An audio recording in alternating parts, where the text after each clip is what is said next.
This is your Thursday Daily Delivery. I am Michael Rand.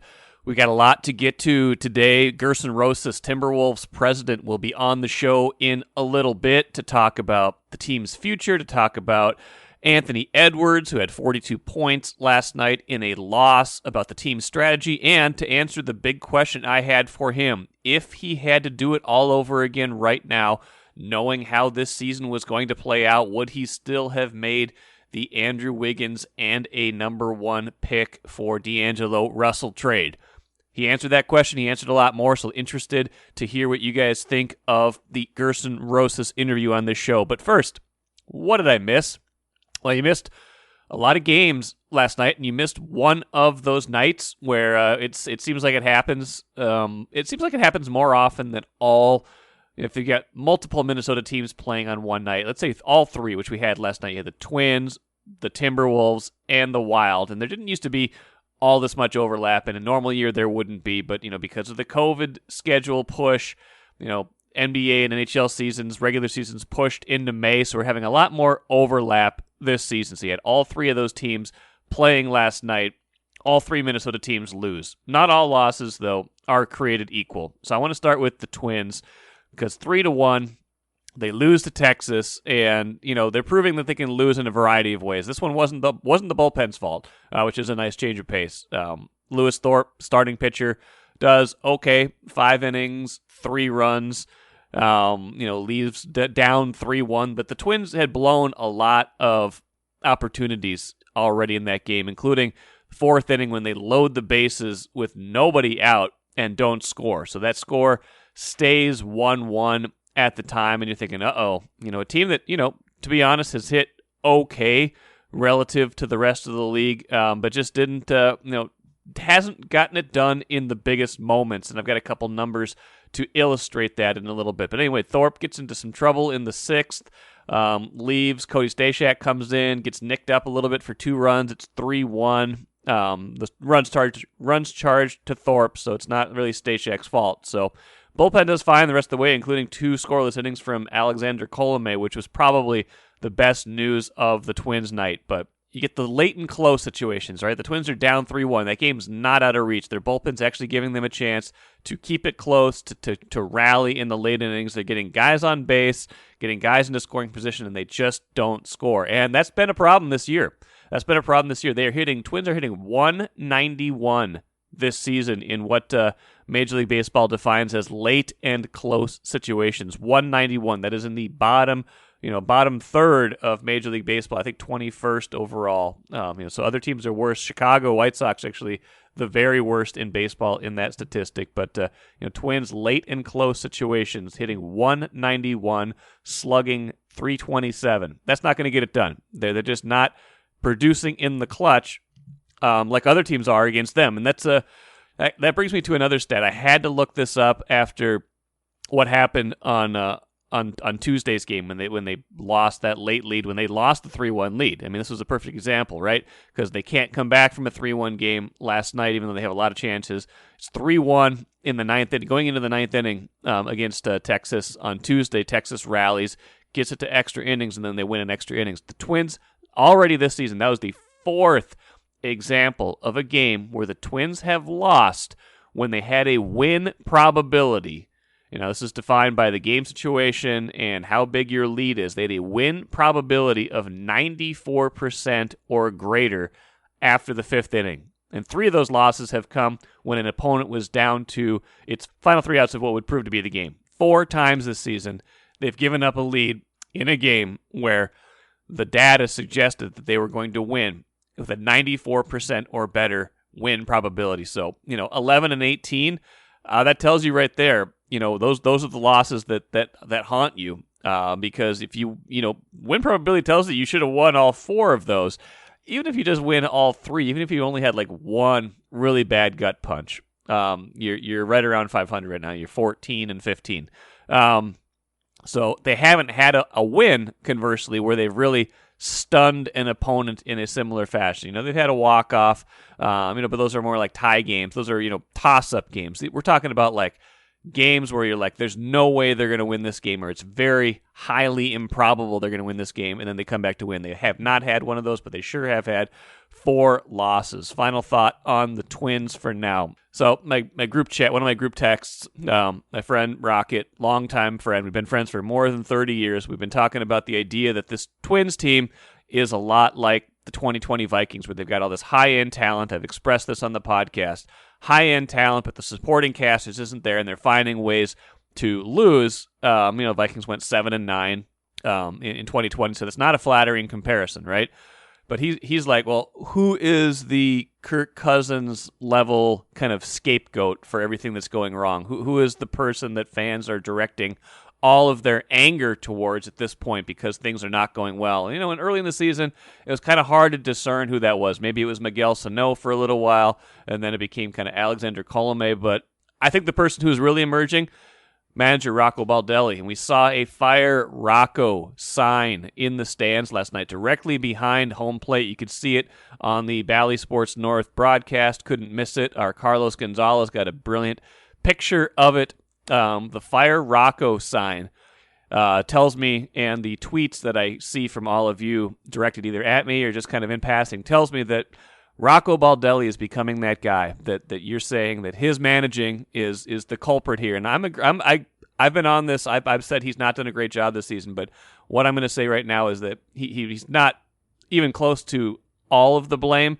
But what I'm seeing is that he is becoming this person that you have decided is the one that you're going to blame for a lot of what's going wrong, much like you did with Kirk Cousins this year in the 2020 Vikings. Like I said at the outset, though, not all losses are created equal. Wild loses in overtime to Vegas, another rally by Minnesota.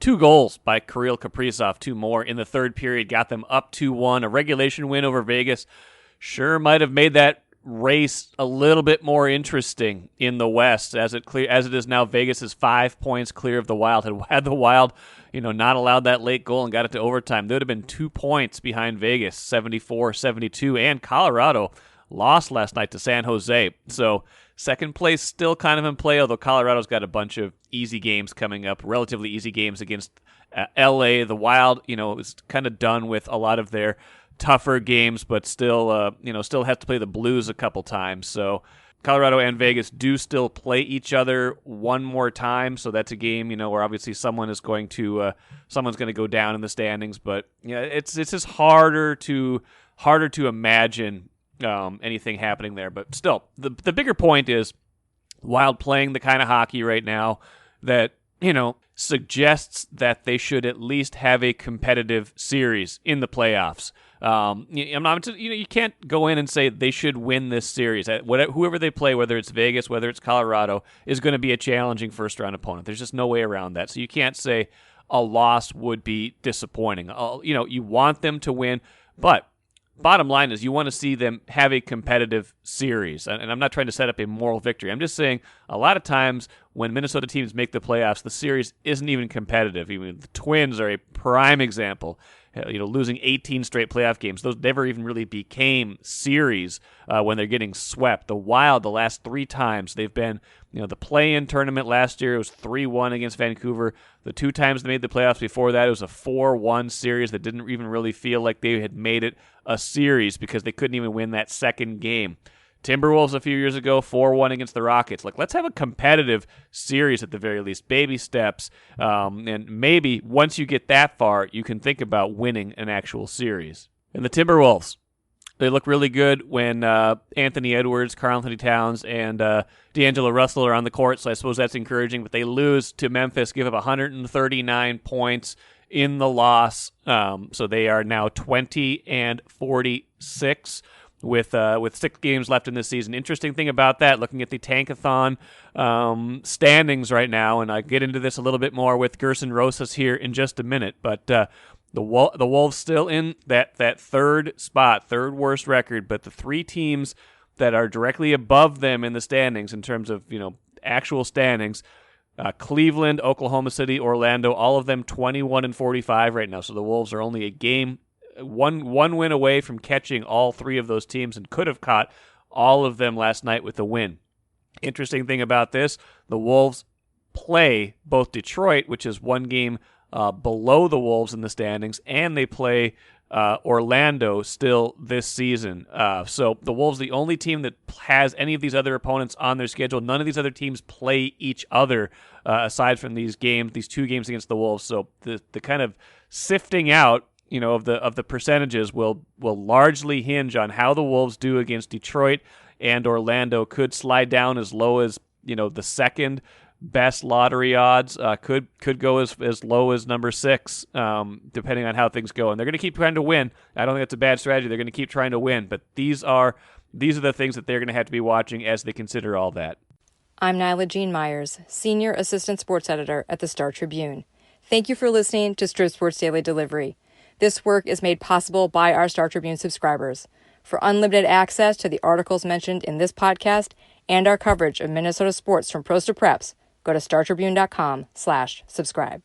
Really happy to welcome in Gersson Rosas, Timberwolves President, to Daily Delivery today. Lots of good stuff to talk about. I've got a lot of questions for him. We'll see how many answers he has for me. But Gersson, welcome to the show. My pleasure. Always great to get a chance to catch up with you. Absolutely. Well, it comes under circumstances where you guys have been winning more games lately. You spent, the first, I don't know how many 100 games of your tenure, fans upset that you guys weren't winning enough. And then lately fans are upset that you're winning too much because you're going to blow your lottery odds. How do you win when you win? Do you hear the chatter and how do you respond to that? I learned very on in life, you can't please everybody. So do the right things for the right reasons and let the results fall where they may. But, and in reality, winning is so important. And we've been building up towards this. If, a lot has happened since I've been here, things you can control and things you can't control. And we're finally at a place where our players, for the most part, are healthy. We have an environment that we can compete in and play in. And every day is so meaningful in terms of building our identity, building our character, and building our foundation, that we want to set the stage for our guys and how important it is to come in and give it your all and do your best. And success is a good reward for that. So it's fun for our group. Organizational wise, guys are in a great place. And it's great for our fans that they're seeing the success and the potential that this team holds. I want to ask you about that success in a minute, but I also want to ask you about the trade, 14 months or so ago that brought D'Angelo Russell here. It is the subject of the consternation now of fans because it does involve potentially a draft pick going out this year. Again, kind of beyond your control at this point, but the question I need to ask you point blank is, if you knew how this season would unfold record-wise, would you still have done that trade in that moment with the protections on the pick that are there right now with Golden State? I mean, the reality is, it's cost of doing business. Anytime you want to acquire a player, you have to give something of value. And the reality, as we worked through it last year, our focus on changing a player that we have here for a player with higher end talent and an incredible position of need is something that we were incredibly focused on. And as of now, I think our resurgence has happened with D'Angelo's return. So that's paying dividends now. But we put the protection in the pick that we felt like was critical to keeping the pick. At some point, you're going to give the pick up, whether it's this year or next year. But we're firm believers. Like, we did it for a purpose. We're seeing the return on that deal now. And the reality is, moving forward, draft-wise, and that whole approach, none of us control it. You don't try to manipulate the game. I think that hurts the organization's character. It hurts players' motivation. And players are very sensitive and intelligent, and they recognize if you're not trying to win in the NBA, players know that, and they lose credibility and trust in the organization, in leadership, and in the mission of what you're trying to do. So for us, hey, we're going to give that pickup at some point, whether it's now or next year, whatever the case may be. It'll happen and it'll process and it'll transition. We're a better team with D'Angelo Russell, and we're excited about the future because of what that means. Vindication is probably the wrong word, but the seeing him and Karl-Anthony Towns on the court together, at least in a continuation of this sample size. Now you've won more than you've lost when they've been together. What is it that you thought that combination was, a winning combination, and B, how much have you seen what you want to see, at least so far, in that duo? Yeah, I mean, what you have there are two players who are still going into their prime and have incredible skill sets. And when you realize, where they went in the draft they were in, the potential and what they've done over their careers, having been all-stars and having been productive players, it's unfortunate that we've had injuries. It's unfortunate that we've had stop and goes with COVID and season starting, but those guys are key cores to a very successful team. And it starts in a lot of ways with their offense. You probably have the greatest shooter at the big spot in Karl and one of the top shooters at the guard spot with D'Angelo. And their abilities to not only score, but to be versatile and to be playmakers really complement each other. And we've seen that. I think we're the best team in the fourth quarter here since the All-Star break. And a lot of time is D'Angelo is a bona fide closer in this league. And his ability to create for shots for himself, for his teammates late in games is something we were desperately missing here in the past. And that's something that you just can't replicate and you just can't reproduce in this league. Either you have that or you don't. And the attention that he takes off of Cat or other guys is really meaningful. So those guys complement themselves in a lot of ways offensively, with their shooting, with their skill set, with their playmaking, with their versatility, which makes it exciting for our group. Anthony Edwards was, number one pick overall 2020. He was barely 6 months ago, which is kind of amazing to think about. Not even 6 months ago, I guess, because what it was at November 18th of last year was the draft. That's we're not quite 6 months removed from that, so we got to keep reminding ourselves of that. We don't know what day or what month or what period we're in right now. It's all a blur. You get to be a certain age, Gersson, by the way, and I'm sure you know this. Like, everything could be 5 years ago, could be 15 years ago. I lose track, but definitely in these last 12 to 15 months, things are a little bit blurry. But Anthony Edwards, that was a big choice. I want to start there. What was it about him in that moment that made you say this is the right player for our future? And then I'm going to have a follow-up to that as well. Yeah, at the end of the day, when you're picking number one, you're studying a field, and it was a talented field. I said it often during that process that I was really impressed with the group that was there. But the more that we dove into it, and it was a historical period because we really had a lot of time to work on the draft, which isn't typically the case.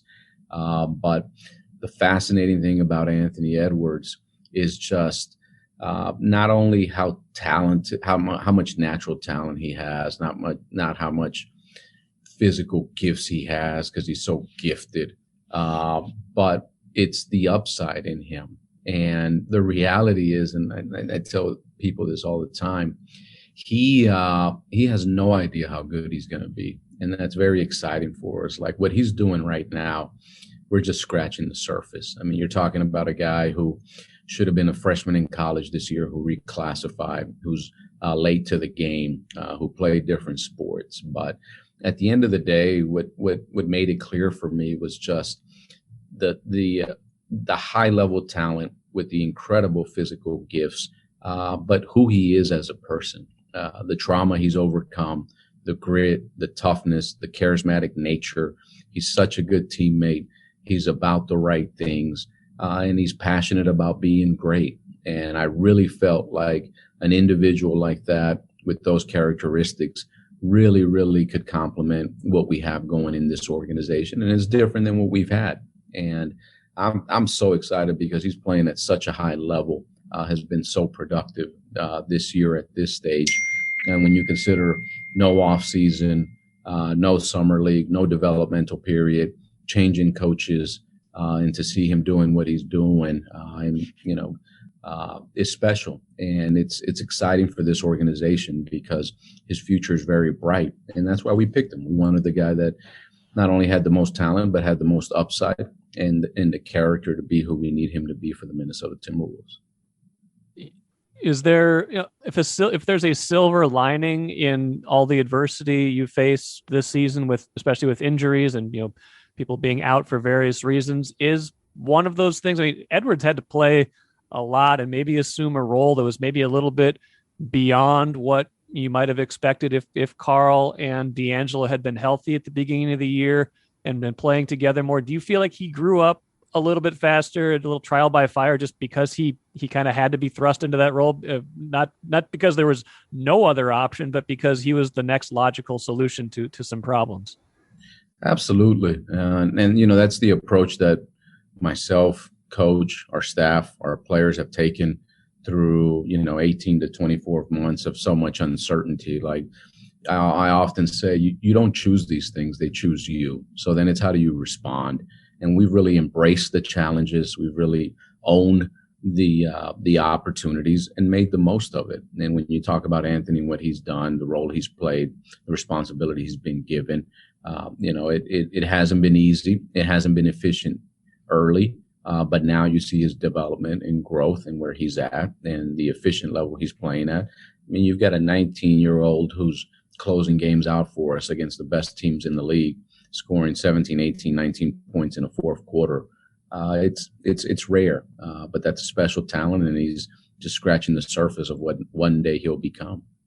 I'm reminded of how young he is when he said he didn't know that Alex Rodriguez was a baseball player too. That was a classic Ant moment from the year, and there's been a few of those.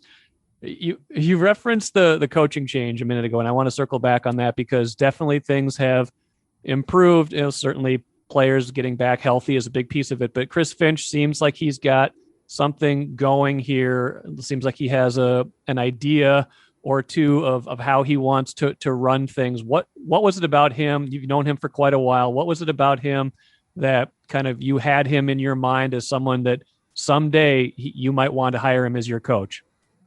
And first off, Ryan Saunders did a great job for us and gave us everything he had over this last period, and really allowed us to set the table to make this change in a lot of ways. In that you get to a point with a group that they need a different direction and they need to hear a different voice. And Chris and I, obviously with our experiences together, philosophically, we're pretty well aligned.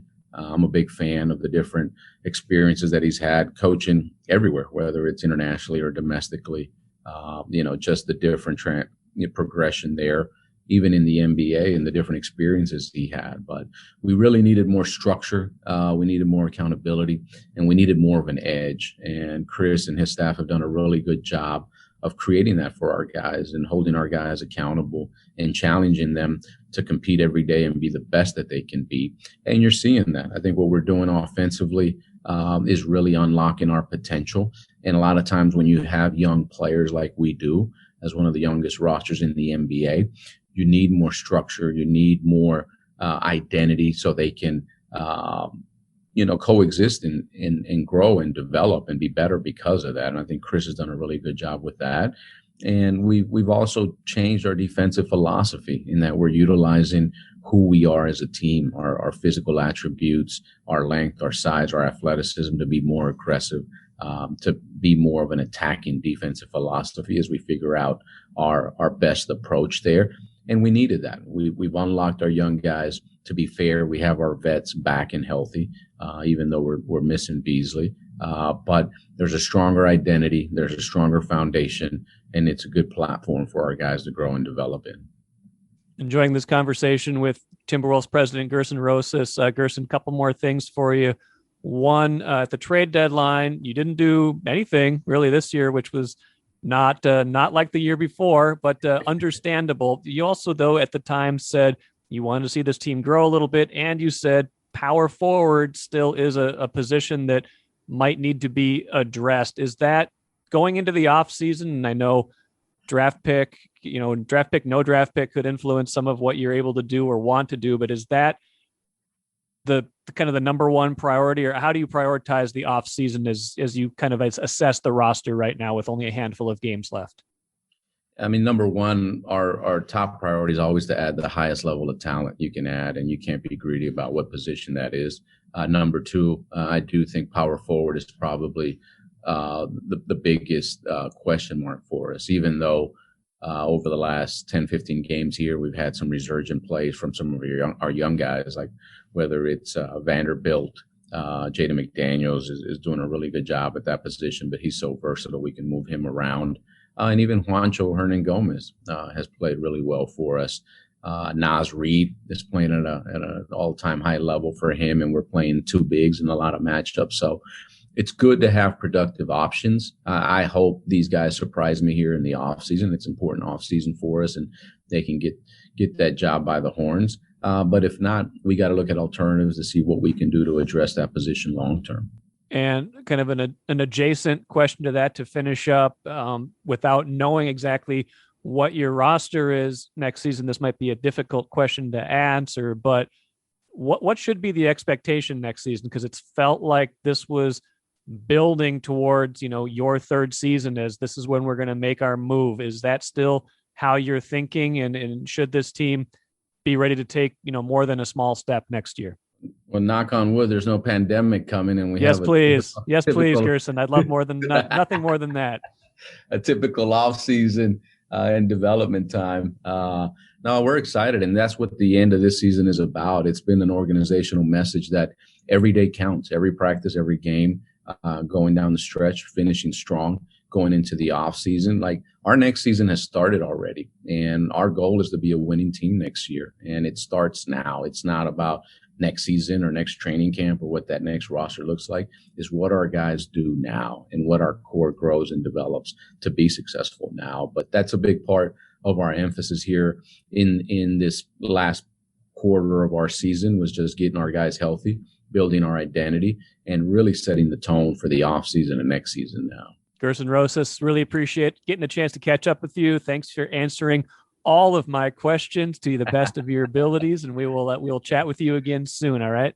Always a pleasure. Always enjoy catching up with you. All right. Take care, Gersson. Take care. All the best. Enjoyed that chat with Gersson Rosas. Hope you did too.